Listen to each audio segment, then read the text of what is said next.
I decided I was not going to say anything about the Supreme Court ruling. And indeed, those who follow this channel closely will have noticed that I've expertly, delicately always avoided mentioning the Supreme Court.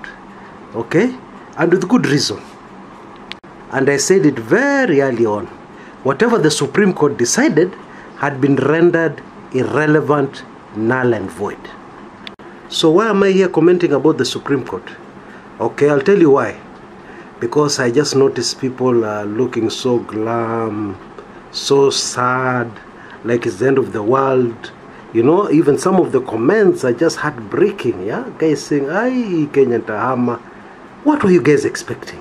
Really tell me, what were you expecting? Let us be realistic here. Assuming even the Supreme Court had said nullified Uhuru's election again, what would have happened next? Okay? Yes, people would have celebrated. Yes, he's beaten again. Yes, Jubilee down 10. Yeah. But what would have happened after that?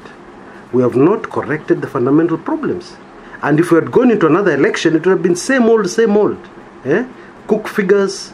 Maybe even this time Uhuru would have gotten 12 million votes. Yeah, it would have been the only candidate, Uhuru versus Kenyatta, and it would have gotten maybe even 14 million votes.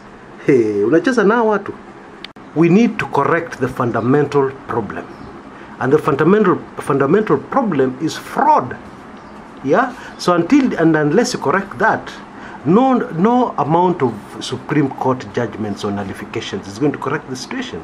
That's number one. Number two, give the poor Supreme Court judges a break. Yeah? I've even heard that there's some people, sections of social media, who are hurling insults at our hero, my hero, Justice Maraga. Don't. This man is flesh and blood. Can you imagine what the Supreme Court judges have been going through over the last few days? Wacha wapumzike kidogo. Let the battle for justice continue in other areas. Okay? And I can assure you it's in good hands. Number three, I need to draw your attention to one fact. The Supreme Court does not rule on what they think, what they've read in the newspaper, evidence that they've read in the newspaper. Nope. They rule on evidence presented before them. By law, they cannot rule on anything outside what is presented before them. Let me give you a very simple example. Person A murders person B, yeah?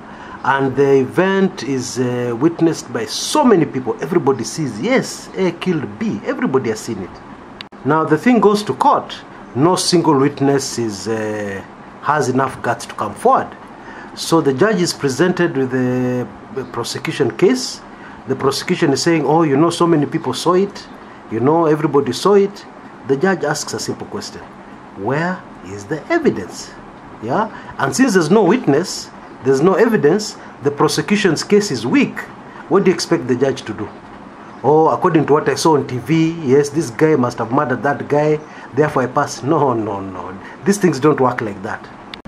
In the view of very many legal experts, yeah, the case that was presented before the judges in the Supreme Court was weak.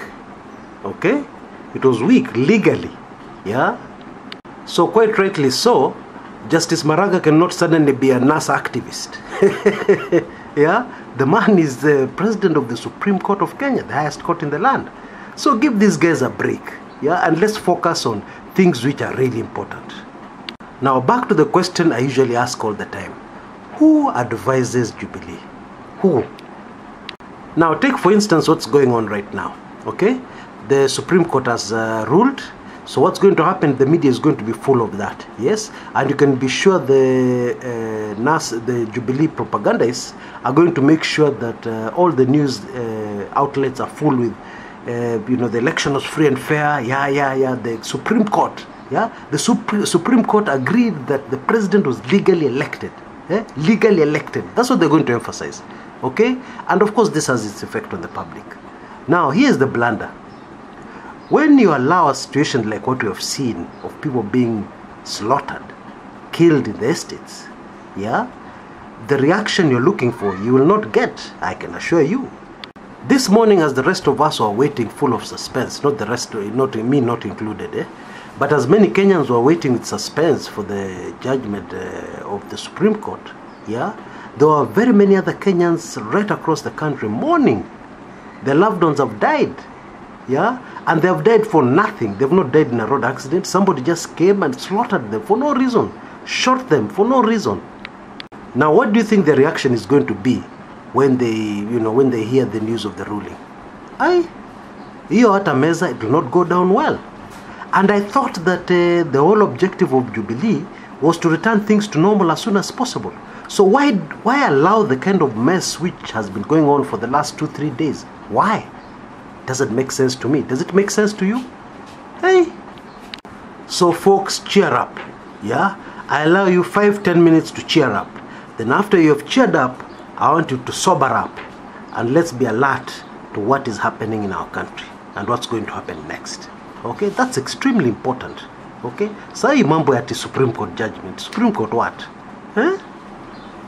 Anyway, now in the next part of this series, I'm going to give you an update on you remember our prophecy? Yes, we're not going to run away from it. We are still sticking to it. Overturn, overturn, overturn.